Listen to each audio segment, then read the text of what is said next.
Terry and Karen, I thought we'd start out today just going over a little bit about an explanation of CP.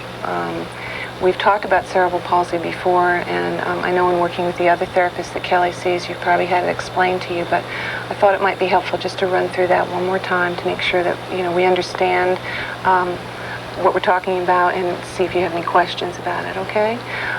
Before you talk about cerebral palsy as a problem, it's probably best to just go through very quickly how the central nervous system functions and how the brain is tied in with movement and muscle response.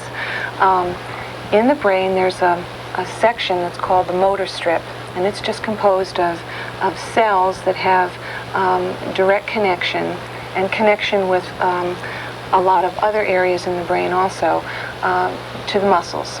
And that happens by way of those cells are connected through other cell connections within the brain so that responses are modulated and controlled. For instance, allows you to, let's say, relax enough on one set of muscles to be able to move another set to make a movement.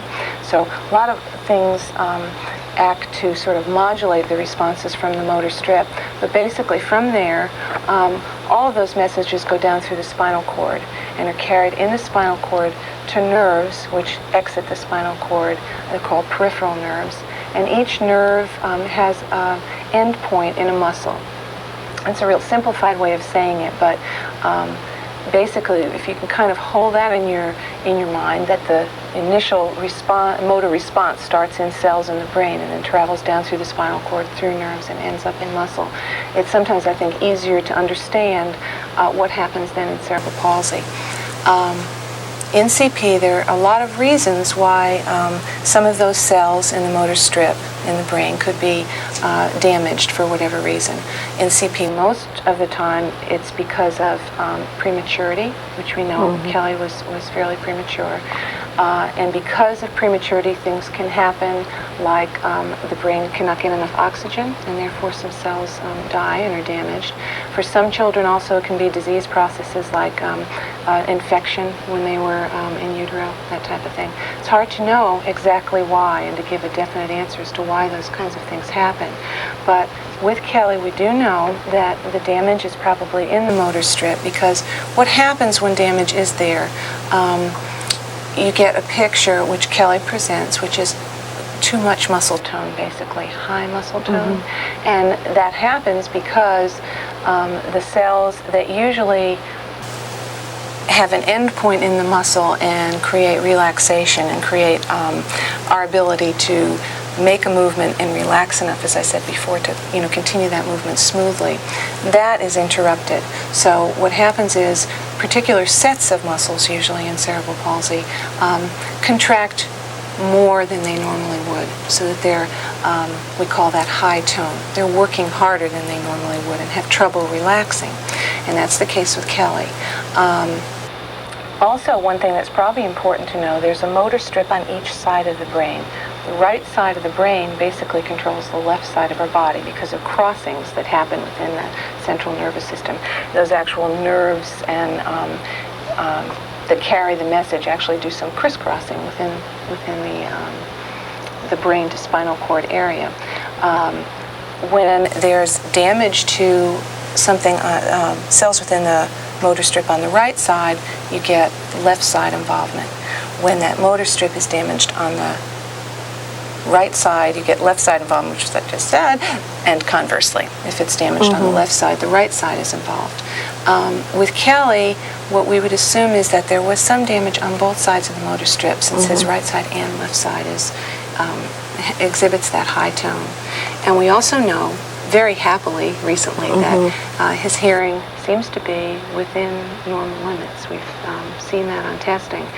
We also do know that he does have some visual problems, and probably the same process which caused the damage to the motor strip, and therefore the motor difficulties that he shows, created some damage in the areas of the brain that interpret what's coming in visually. So that is basically, and very quickly, in a nutshell, what happens in CP. What we hope is that through showing both of you how to handle and position Callie properly, and therefore give him input into movement that's more appropriate movement than he can do on his own. We can assist him with movements that are more toward a normal end. The one thing that's wonderful about children is there's still a lot of possibilities in a child's brain. There's a lot of cells within a small person's brain that have not been assigned to any given duty yet, and they call that plasticity of the nervous system. Just like if you're dealing with something plastic, that means it's movable and you can reform it. And hopefully that's what we're dealing with therapy for Callie, to show you ways of handling and positioning him so that he experiences more normal movement, and therefore some more connections can be made within the central nervous system on those cells that still have good functioning.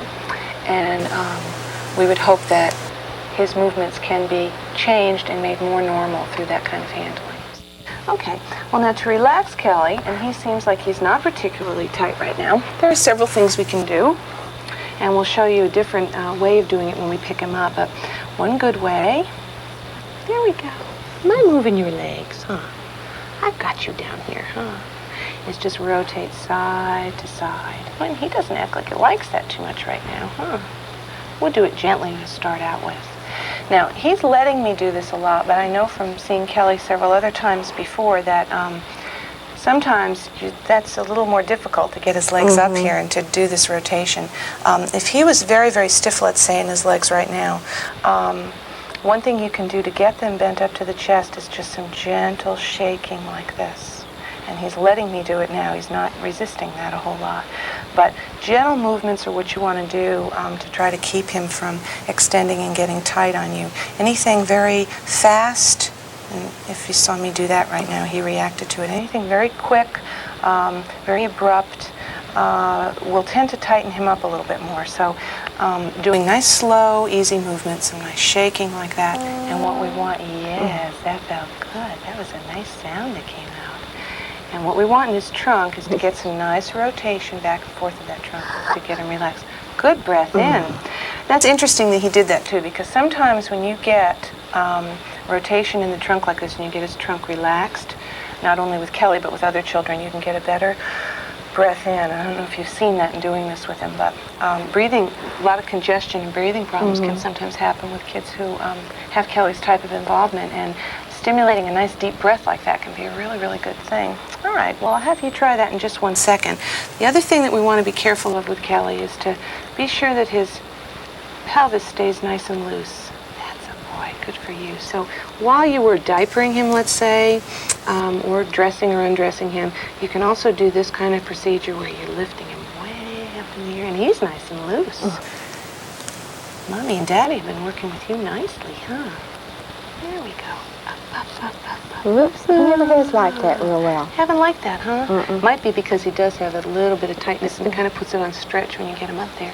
It's also a good time when you're doing something like this to give him a chance to explore the rest of his body with his hands. Now we want his arms moving. Is that your leg? Huh. What a handsome guy you are. Look at that. That's nice, Cal. Gives him an opportunity to feel them when normally in the positions he's in he doesn't usually. That's nice. Yes, that's your leg. Good boy. Doesn't usually get a chance to get down there and do that on his own. So, mwah, I kissed your feet. My good. Now, in picking him up,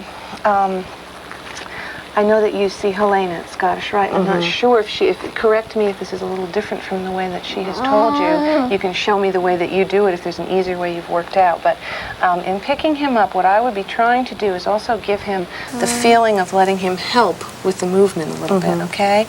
To try to keep his legs relaxed and apart and not stiffening out into extension. I would come up through his legs like this. We're going to come up. After all this talking, you probably forgot that that's what I'd said, huh? And then you can assist him because Kelly needs some help at the head. I would help with his head and come up slowly. That was pretty good helping, sir. Yeah. There you go. And the idea there is to kind of wait to see if Kelly will help with that arm, which he did. You see how he kind of got it out there and helped push up with it a little bit? That would be a really good way of every time you picked him up to bring him to either the left side or the right side and see if you can go through that with him. Now he's stiffening a little bit on me now. And I'm hooked here. Hang on a minute, Kelly. There we go. And if that happens, once he's in your arms, a good way of relaxing him is to just get one arm underneath his arms like this, have him more or less sitting on your other hand, and I think that's what you're probably talking about, right? When you're sitting there with him, you can get him, ooh, okay. Shh, shh, shh, shh. Let's do a little shaking, huh? Whoop. Do a little shaking, huh? Got a little burp? That's okay, okay. There. Sometimes just you really have to, if he's extending that badly, just kind of wait until he naturally relaxes, and then you can probably get him down back into a position like this and do some relaxation like that, huh? He's nice and relaxed now. That's good. Okay, how about Terry? We're going to go down we go. Can we go down the same way? There you go. You can help me get you down, huh? Boom, boom, boom, boom, boom. How about if you just try that kind of thing of picking him up that way and getting a hold on him and see if we can get him nice and relaxed. There you go, reach in, and then you'll need one hand under here like this, and probably helping with the head a little bit too. The closer you get him, might be the better. You know, for you, you won't have to straighten your back. Here we go. Up we come. That's good, Terry. Good, good, good. Whoops. Push with that foot. That's nice. That's right. You want to give him a little chance. That's right, to help with that arm. He was so relaxed when you did it, though. He was just coming right on up. He knew that was Daddy, huh? Instead of Paula. Okay, let's get him in your lap, Terry. Pick him right up and sit him in your lap. That's good. And see if you can try that thing that I did to relax while you're holding him. If your arm went right on under, good. And then you just kind of bring it between his legs, good. And then what you're going to do is bring shoulders one way and hips the other way, and just see if you can get a nice relaxation in through the trunk. That's great. And he's being wonderful right now. I'm glad you kind of stiffened up on me a little bit, because then we got to see how it would work, huh? That's good. Whoops. All right, let's try up again. What do you think, sir? And we'll be sure you're not on Daddy's foot this time. What do you think? Can we try that? Oh, up we come. That's better. That's better. Now, I'm going to wait his response out there. See, he did better if I just kind of held off when he started to stiffen up and gave him a chance to relax. There we go. Okay, from there, we'll come on up. And let's see. Let's see. Now, I would assume with Kelly that for right now, it might be easiest just to work on either kind of a ring sit position where his knees are a little bit bent, or maybe an Indian sit kind of position, huh? You think you stay up there a little better in that kind of position? Where are you? Oh, he's trying to bite his legs. Are you hungry? Are you going to eat your knees here in a minute? Okay, and we can get him. Now, Kelly. Now, don't go, this is me. This is Paula. That was not your knee. I am not lunch, huh? There we go. You can also do the same kind of relaxation types of things if you're trying to get him on up into sitting. That's a boy. Good for you. Yeah. That's good. Does he prop best on the floor or on his knees, I wonder? Did you ever try it up on his knees? No, when he I was think up a it's little mostly higher? on the floor. Yeah, I would think that would probably work best too. Kelly. Okay, and what we'd want to do a couple of things you'd want to look for while you were doing that is to make sure that we're not letting him sit way down there on the base of his spine. We want him well seated on his bottom, not leaning back like that. And then just see what we can do. Get him upright. And he wants to go down toward those knees right now, I think. Sometimes if you blow on the back of his head. It's a good idea. It's a little hot in here, too. I could understand. Sometimes also tickling a little bit along the extensors. With Kelly, you'd have to be careful of that, because you might set off, the opposite from what you want. You might set off him really kicking back on you. Whoop. All righty. Okay. That's a boy. That's a boy. And I can't emphasize enough the importance with Kelly just to kind of wait him out sometimes, you know. He's got his head up now. Yeah. You sometimes really have to wait for him to be ready to do it. Give him a few seconds to readjust, huh? Karen and Terry, I think one thing that we also need to talk about is how to carry Kelly. And I think in moving him around in several different positions, this seems to be probably one of the better ways for him. He does tend to lose head control quite a bit of the time, or to extend back on you. So if you carry him this way on your hip, you can break up that tendency for his legs to shoot out, and he's facing out so he can see things in front of them. Also, his head is pretty well positioned against my shoulder so that he doesn't have a tendency to lose it and have it, you know, very asymmetrical to one side or the other, or flopping back. So why don't we try to see if that feels okay with you, Karen? All right. Okay. Let's get my hand out of there, huh? Okay, that's good. The other good thing about it, too, is that both arms are forward, and he has his hands able to, you know, engage like that. Does that feel fairly comfortable? He's nice and relaxed. Okay. And one arm's up under there. There you go. I get that arm out. All right. Good guy. The chair is really, you know, good for him in that it does give him another way of being upright. And like I said, that's really important for digestion and his respiration and everything, to keep everything functioning well, huh?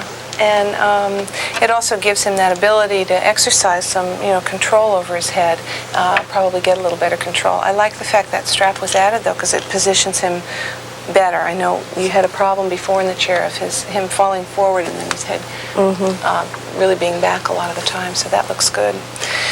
We wouldn't expect Kelly to want to sit in the chair for long periods of time, unless he had, well, for long periods of time anyway. We wouldn't want him, with his inability to move himself around, to probably be in it for more than like 15 or 20 minutes most at a time. But when he is in it, it would allow you to be, he's fairly protected in here, pretty safe, and it would allow you to be able to be off doing things you'd really need to be doing around the house. Can't always have Kelly probably with you.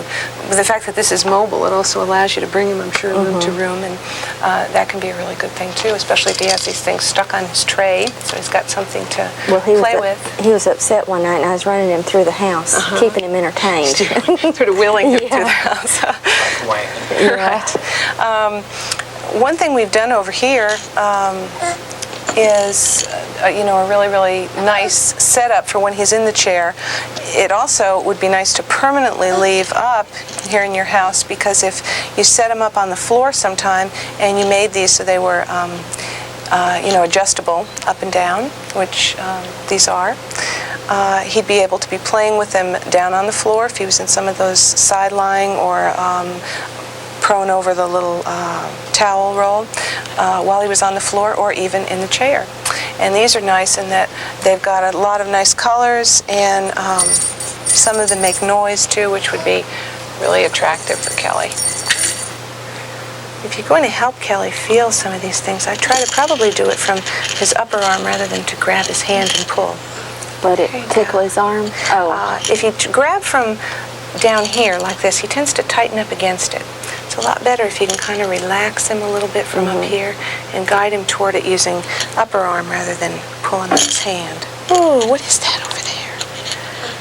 And it'd be good sometimes to add, I think, some that made a little more noise, now that we know that his hearing is, you know, so good.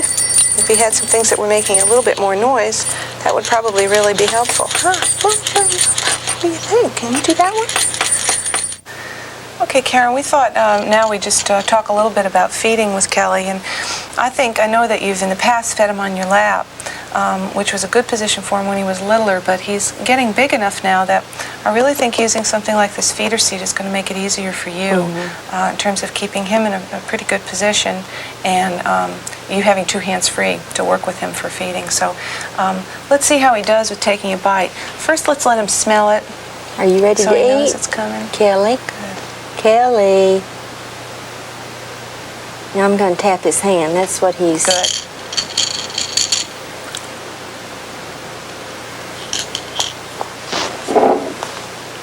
Is that good? Huh? Ooh, he says, I like that. What we really want to try for here is a position where he's in the middle and where we get his head forward as much as possible. And that's a little hard with Kelly. Okay.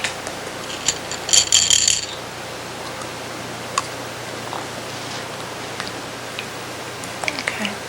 When you present the spoon in his mouth, Karen, see if you wait a little bit, if he'll come down with his lip a little bit more. Okay. To, Oops, I'm let's get his sorry. head repositioned just a little bit here. That's a boy. Bite. Bite. Let's put it in and pause and see if he's trying to come down a little bit. Okay, take it straight out and see if his lip will clear off a little. Okay. I'm just going to try one thing with him here to see if it helps coming around the spoon using my finger. That's a good boy. Okay. Here's a towel. Okay. It might help as you're presenting the food to him. If you'd like to try with your other hand, you may have to... This hand, my left hand? with your other hand. Feed him with the same hand that you were using, but with your opposite hand, see if you can... hold his lip? Yeah, bring your index finger just in like that to see if you can help his lips close around the spoon just a little bit. Bite.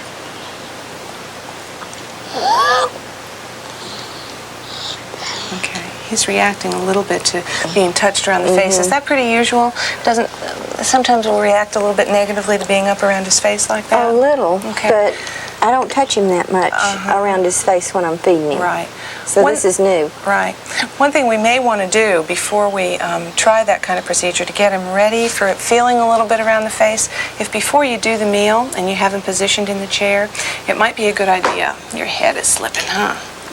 It might be a good idea just to try some things tactily around his face. And usually, if you start sort of a firm, gentle pressure from the ears on down toward the lips, it might help him just get a little bit more used to, prior to a meal, having touching on his face. And that might be with him right now where I'd start, because I have a feeling if we do a lot of this, it's probably going to right now do a lot of fighting throughout the meal. So, Bite. that's a good guy. Let's try it. Okay. One thing we'll really have to watch when Kelly's in this seat is that we keep his head forward in a little bit better position. What's happening here is he's coming so that his neck is back like this, and that's not a real good position to swallow in. So we're going to have to be careful of trying to work on that more. Well, pretty good, sir. What you did is exactly right. A little bit at a time. You wouldn't want to overflow him. A little sip. Oh, I must have hit his gum. That's okay. I'm sorry. I'm sorry. He's putting his tongue in my way. And it's right that you take the cup and put it directly on his lower lip and then tip in just a little bit. Sometimes That's I have good. strangled him, though. Yeah. Getting It's too easy, much. too, especially with his tendency to be back like that. That's why it's real important for us to try to work, I think, even a little bit more on getting some better head forward here. That's Oops, I don't know if he got any or not. Looked like Yeah, just he maybe did, a little on the mouth. This is also a good time if you and I wanted to work a little more together on it, of doing, helping him close a little bit more around the cup as you're bringing it up to his mouth. Oh, But, like this? yeah. See, he is reacting right now to your hand being up there. So like I said before, I think what we needed to do with him at this stage of the game is probably just to do a little bit more. There we go. I'm Oh, I'm sorry. sorry, Pumpkin. Mommy and I both together. There, get your head forward a little bit for that cough. Yeah, you want your head forward a little bit. That's right. Goodness. Good I got a boy. mouthful that time. Boy, okay, that's pretty good. Karen, I thought we'd try here in the bathroom a better way of bathing him, because I know it's been kind of difficult getting him in and out of the tub, and he's getting big enough now. It sometimes probably isn't all that safe to be bathing him in the tub. And I know hard on you if you have to lift him way out from the bottom. Right now you were saying that you were bathing him in the sink, and he is fairly long these days, and is probably going to be getting, of course, longer. So I was going to try this. This is just a children's lawn chair that we've set in the tub, and you'd need a little spray nozzle attached to the faucet to be able to rinse him off. But I thought what we'd try is putting a towel down here and see if Kelly is fairly comfortable in something like this, since the water would run on down through, and it'd be an easy thing for you to handle, I think, bathing him this way. Okay. And well, why don't we try that? Lay him in there with his head. Are you ready? Are you ready? Up near the top, and we'll see if he feels comfortable and if maybe you'd be more comfortable doing that. I'm still here. I haven't gone off and left you. No. How does that feel, Karen? You think that might be a little easier on the back and I maybe think so. better for Kelly, and that he's pretty well supported from his head on down, and you could have two hands free then to be lathering him up and doing some nice water play and getting him to know his body parts a little bit here in the tub. Well, I've got a yellow sponge, you know, that I used when he was smaller. I might could put it under his head. Under his head, to keep his head forward. That would be a really good idea. We could also even play a little bit with the adjustments of the chair. He might be even a little more comfortable if he was flexed up a little bit too. But I think from the look of it, that might be a good possibility for bathing and save your back, which we want to do. It saves my back. Really? Okay.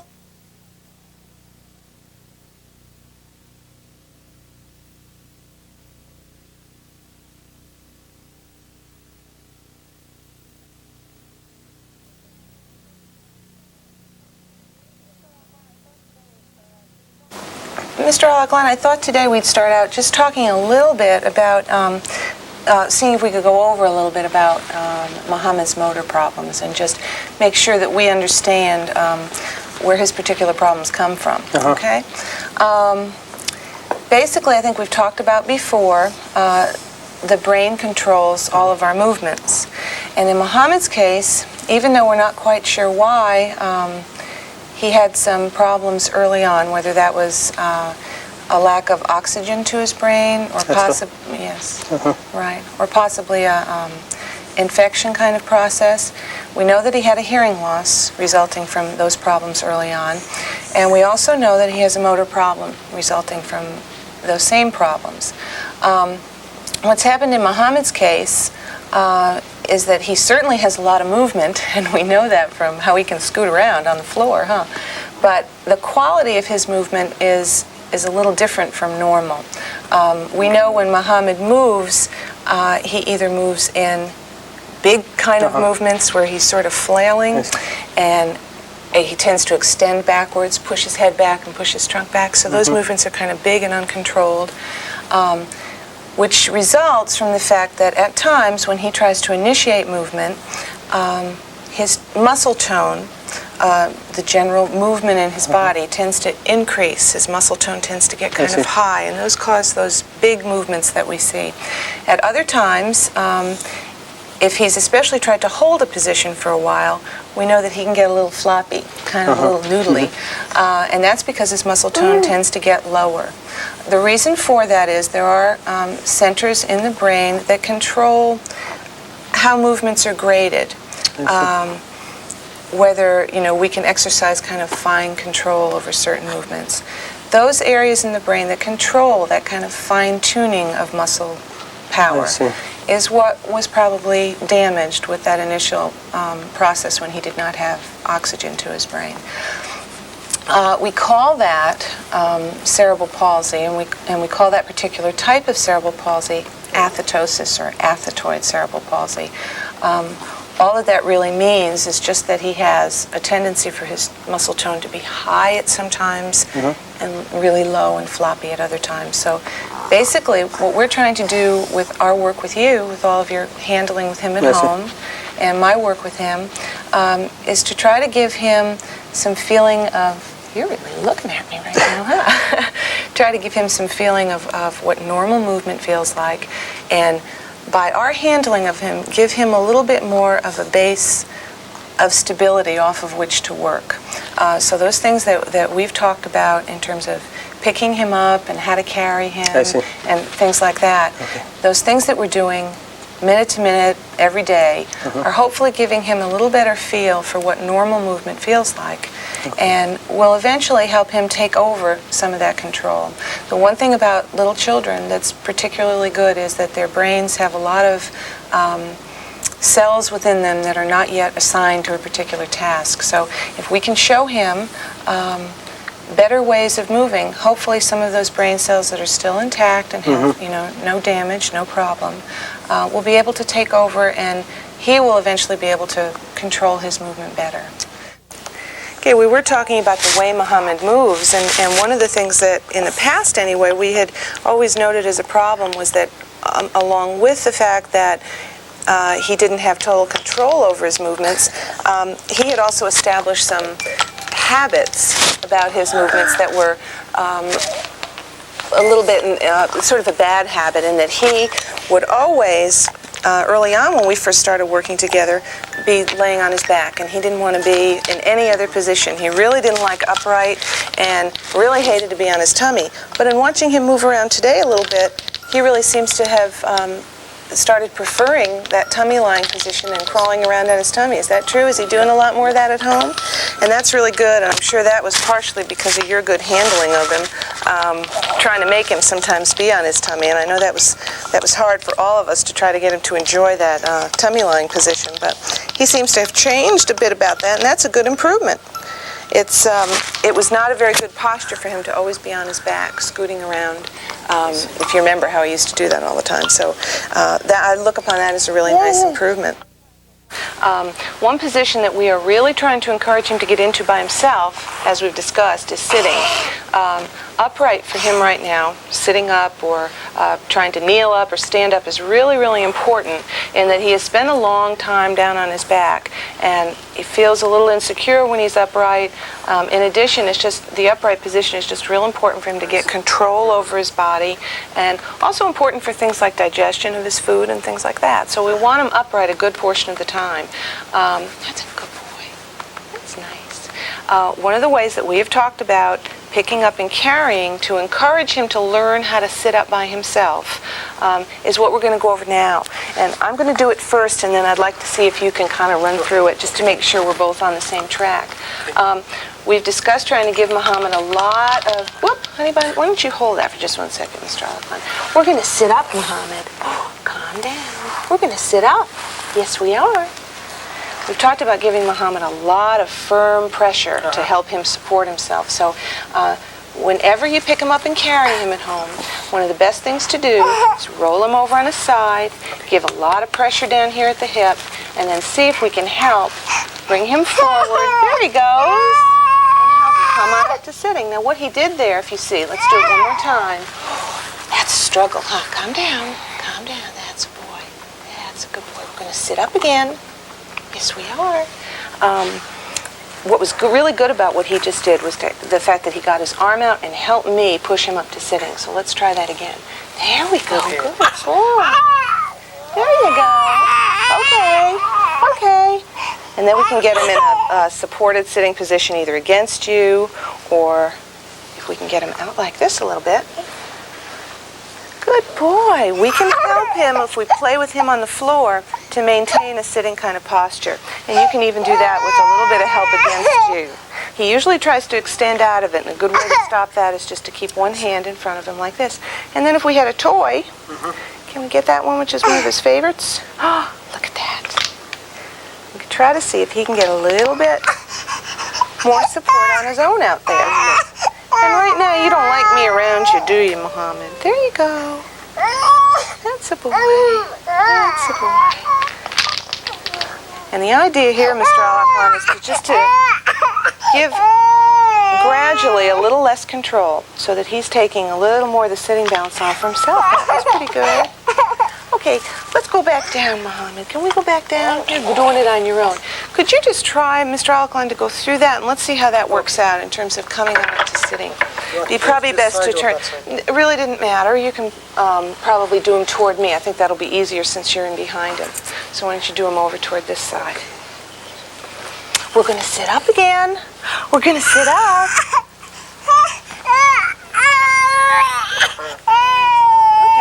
And probably one of the really important things as you're coming up with him is to really be sure that on this side you give him a lot of pressure forward right away so that he doesn't have a chance to extend back on you, okay? Okay? Let's try it one more time. Yes, sir, we're going to sit up. Sit up. That's a boy. Good. There you go. And the other thing that you want to watch, you did that, that was better that time. The other thing you want to watch is to just be sure as you're coming up, you wait a little bit and let him have the chance to get his arm out and come on up. We want to kind of wait and give him some chance to respond. Okay? What's so funny? All right, from there, let's just talk about when you carry him. Let's say you're carrying him room to room. He's ready to go in and take a bath.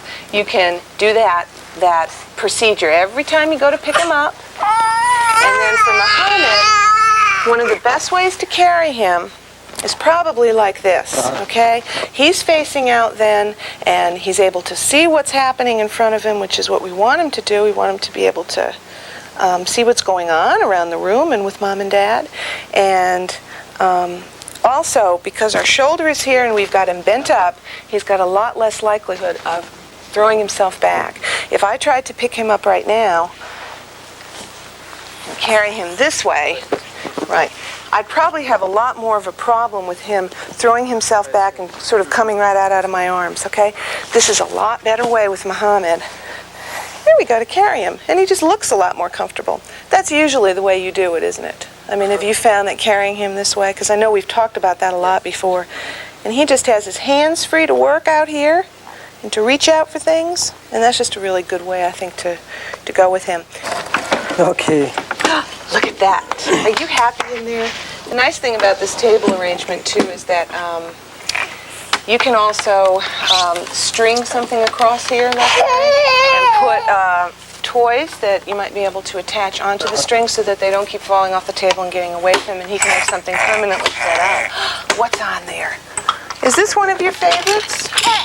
Look, Muhammad. For Muhammad right now, you're excited. One thing that we'd also really need to do with him, and I'm sure you do this at home, is to block this seat up against a wall or a couch or something. Otherwise, he can turn himself over backwards. Nice work, guys. That was good. The best toys with him right now, as we've discussed before, things that are easy to activate, that he can activate with a swipe or a bat like this, right? And that give him a lot of auditory and visual input, sight and sound. And he likes that. That's pretty good. So that he can feel like he can activate it. And he knows that he's the one that's done it. That's good cause and effect, huh? What's this? And there was a time early on, I remember with Muhammad, that we had to do a lot of helping him start out his movements. We had to help him do things proactively. And he's doing things a lot better himself now. The other thing, since he's doing such good scooting around on his stomach these days, the next type of thing that we'd probably want to go for with him is to see if we could get him to do a little more on hands and knees, in like an on all fours kind of position. So a good way when you're just on the floor playing with him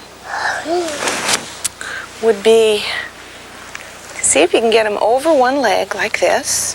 Oh, excuse me. There you go. And with a toy out in front. Would you like that? That's kind of a big one, isn't it? There you go. Woo! See if you can get him to take some support. That's pretty good. Let's get a little smaller one. It might work better. That's a good boy. That was really nice on hands and knees. Yes, it is. Here, I'll see if I can get this one. There we go. We got this. Okay, there you go. Ah, that's better, huh? This way, if he's over your thigh like this, you can give him a little support under the chest, which he probably still needs. But you see he keeps coming up and out into a nice on all fours position. That looks pretty good, guy. And before he's going to be able to get up in that kind of position and move out of it, he really just needs the support of maintaining his body weight just simply on all fours without having to do a whole lot of moving. So that would be kind of a nice way of playing with him sometime. You want to try that and just see if that, the one thing with Muhammad that's important to do while he's in this position is to try to give him some real good pressure, right, as we've talked about before, over his shoulders and back over his hips. And that'll help give him a little bit more input to stay up in that on all fours position. Let's try it, okay? Come on up. Can we go on over to Daddy? I'm going over to Daddy, huh? So you'll need one leg probably out straight. This way, I think. See if you can get him so he's right over one leg, if that feels comfortable for you, okay? Whoop. I want to get you out like this, huh? Okay, probably a little bit. Yeah. There you go. Move him up a little bit more forward of your leg. There you go. Muhammad. That's a boy. Look at that. Wow. What's up there? That's right. See if when he comes on up again, if you give him a little support here over the shoulders, a little pressure down like that, if that'll help him. There you go. Good guy. There you go. It feels different. It feels different. May not be something you like right away, but it's going to help. Look at that. Oh, where is it? That was good. That was good. There you go. That's good staying on all fours. Boy. All right, let's just see. One of the other things that we had talked about recently was to try to see if we can get Muhammad to do a little bit of kneeling. Now, what he wants to do right now real strongly is to pull up to stand. I'd like him to stay on his knees. Kneeling in place is a real good preparation for him to start doing some more standing up on his own. You're working on the same kind of muscles here at the hips as you are when you're standing up. But what he needs to do is get a little bit more control over it as a position. Ooh, that's hard, isn't it? That's hard. Here, let's put this back up. Okay? And what I'd suggest doing is getting him on his knees to begin with. There you go. And just seeing with some nice pressure down, like we've talked about before at the hips, if we can get him to stay in that position, just simply to maintain it to begin with. Oh, is that tough? Is that tough? Where is this? Oop, oop, oop, oop. Okay, let's come on back. Come on back. Oh, whew. Hard work? Is that hard work?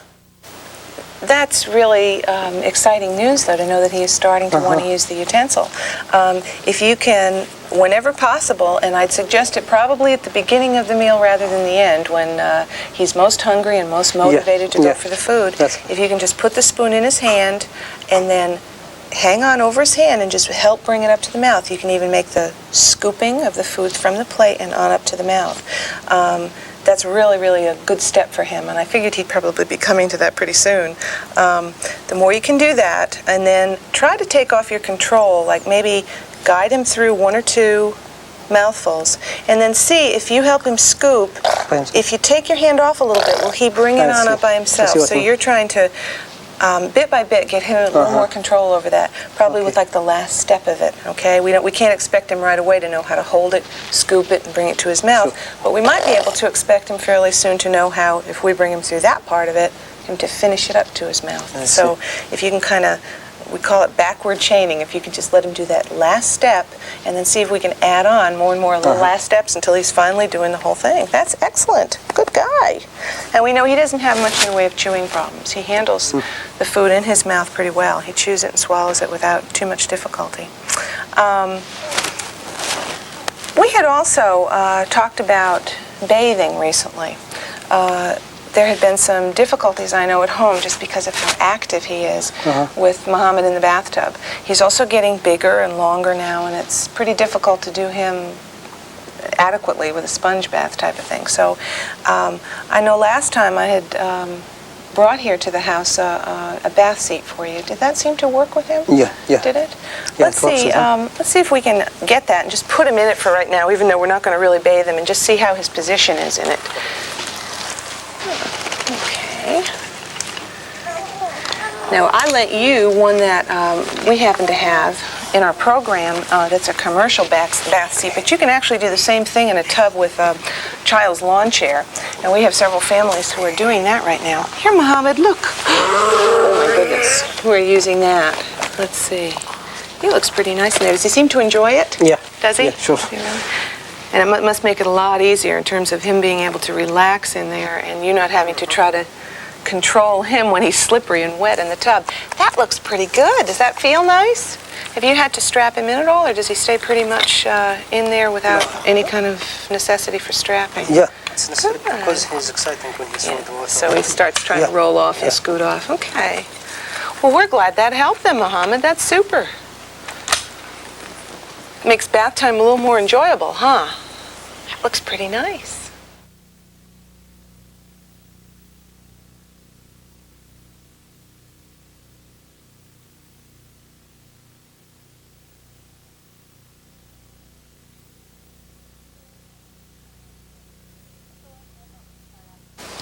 Mr. Lawson, I thought we'd start out today, before we start working with Ariana, just talking a little bit about CP, just to make sure that we all have the same information and we kind of understand where we're coming from with it.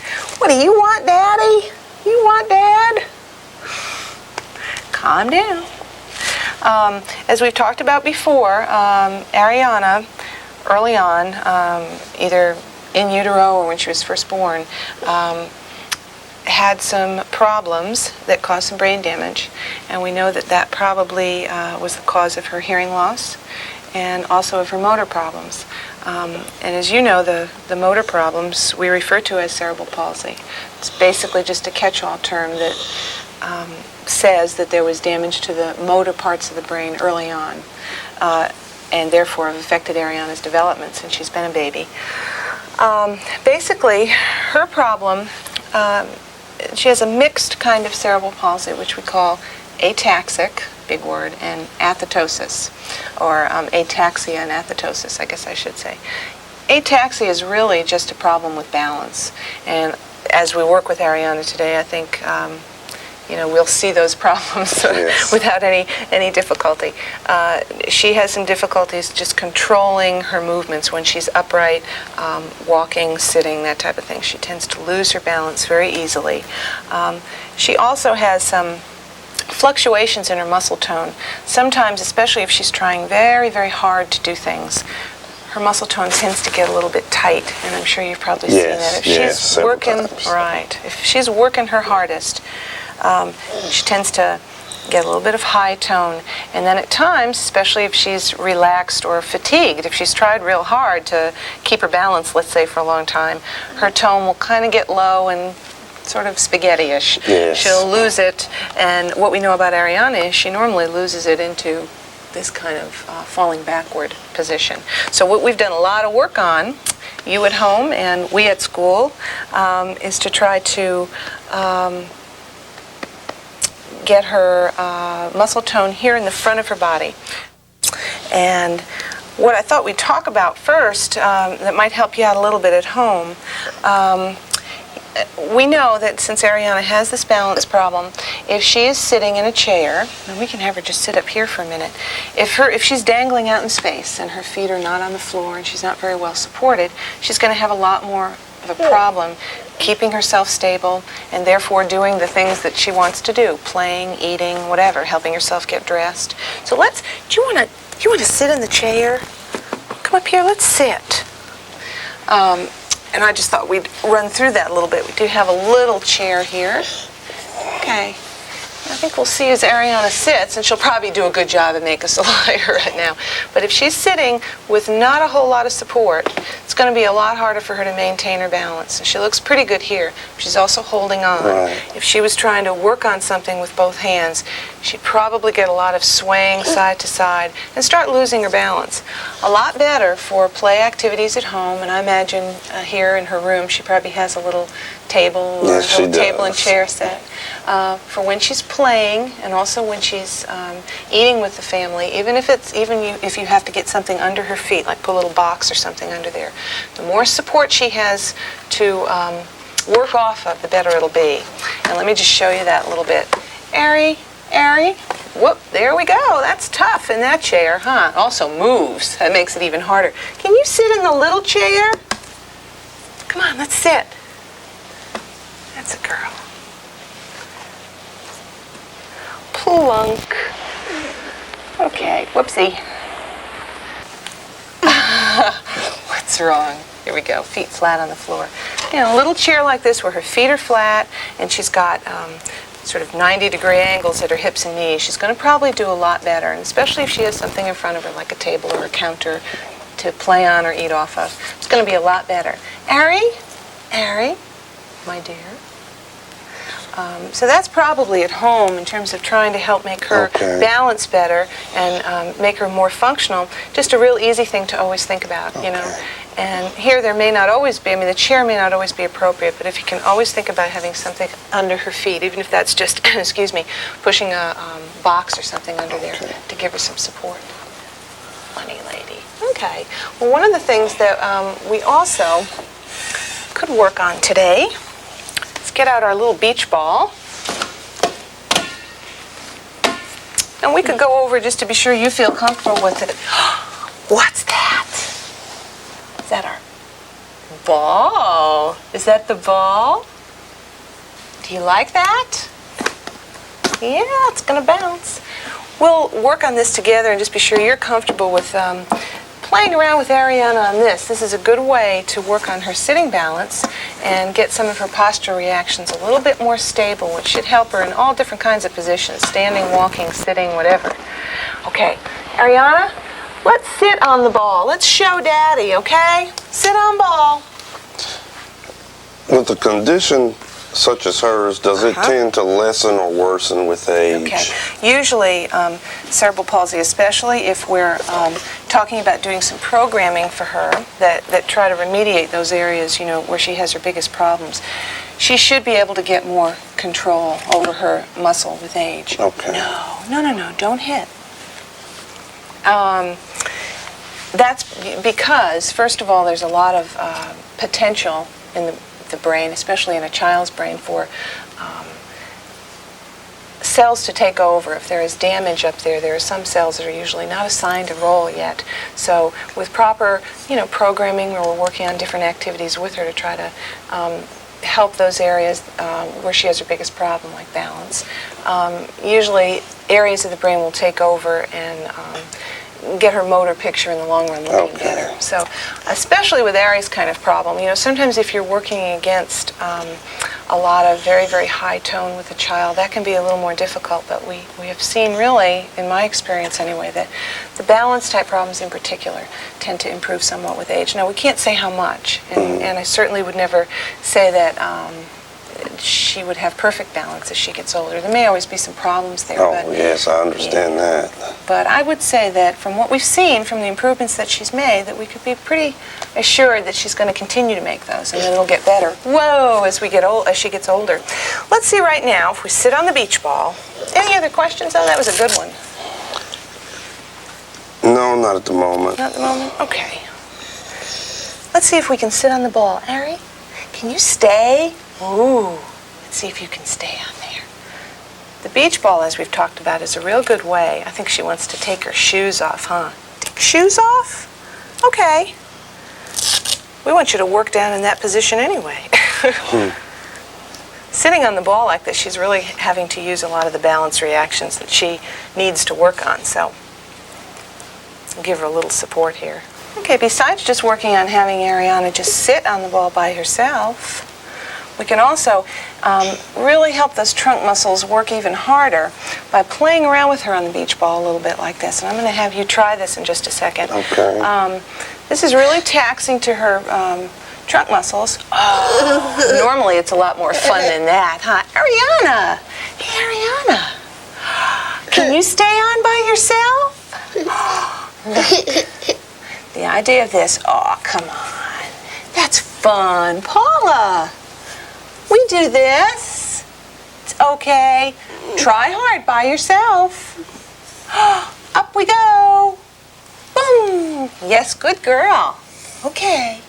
The idea of this is to move her in all sorts of directions, not just straight playing back and forth or side to side, but also make sure, my toes, woo! Also make sure that we're giving her a little bit of rotation in through her trunk, and you can do that by lifting up one leg and bringing her one way. Yes, good girl. And over the other way. Good girl. Okay. Boom, boom, boom. She's doing pretty well today. There was a time when we first started to do this, if you remember, that she would be right off the ball as soon as we tried it. That's a girl. Good work. Good girl. Okay. And the faster you move the ball, the more you move her on it, the harder her trunk muscles are going to have to work to stay. Good girl. Okay, Dad's going to try. Woo!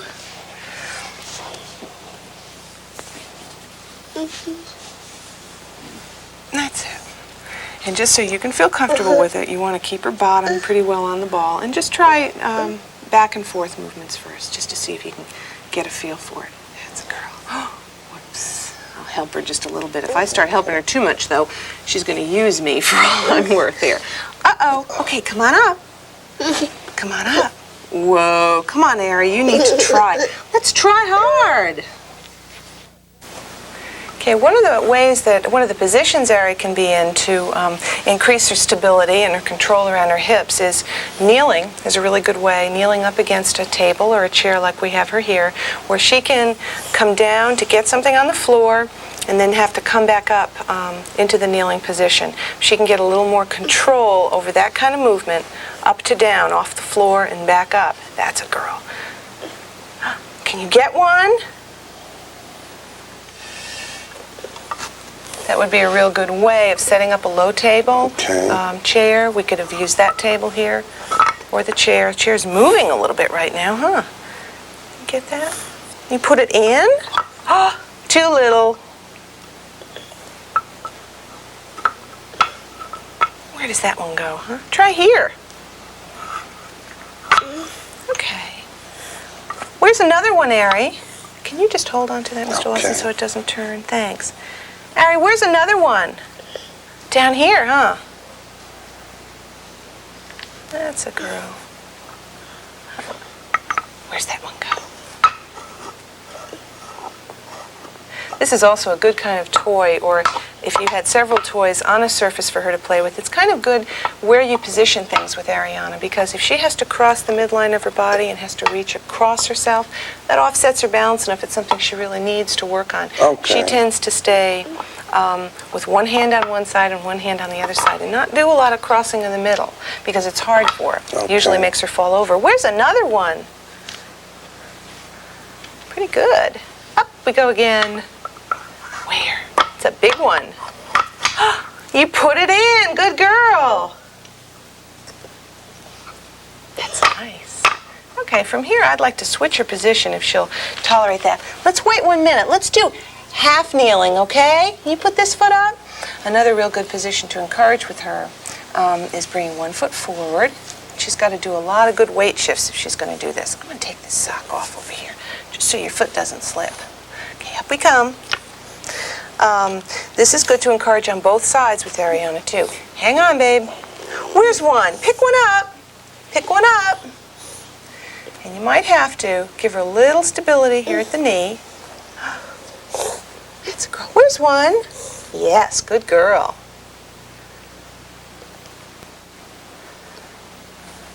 Okay, where's that one go? And we want one foot forward one time, another foot the other time. It's a good way also to encourage her to get up off the floor this way if she's on the floor and is coming on up to standing. Okay. Oopsie. That's a girl. Where's that one go, Ari? Good girl.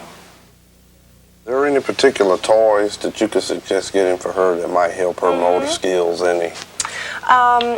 Some of the things like we're working on here in terms of her, one thing as I suggested before, things that would really make her use two hands together, would really require something long like this where she'd have to cross her midline.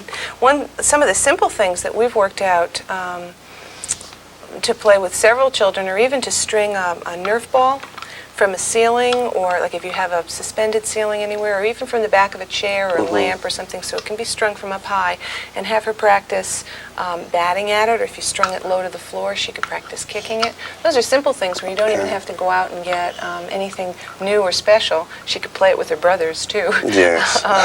And if she had a kick at it, for instance, she'd really need to start weight shifting over and get one foot up, even if it was briefly. And if she had a bat at it, one thing about Ari is, what's wrong? Her eye-hand coordination also needs to be worked on, and that's a real good way of getting some eye-hand and eye-foot coordination and working on balance at the same time.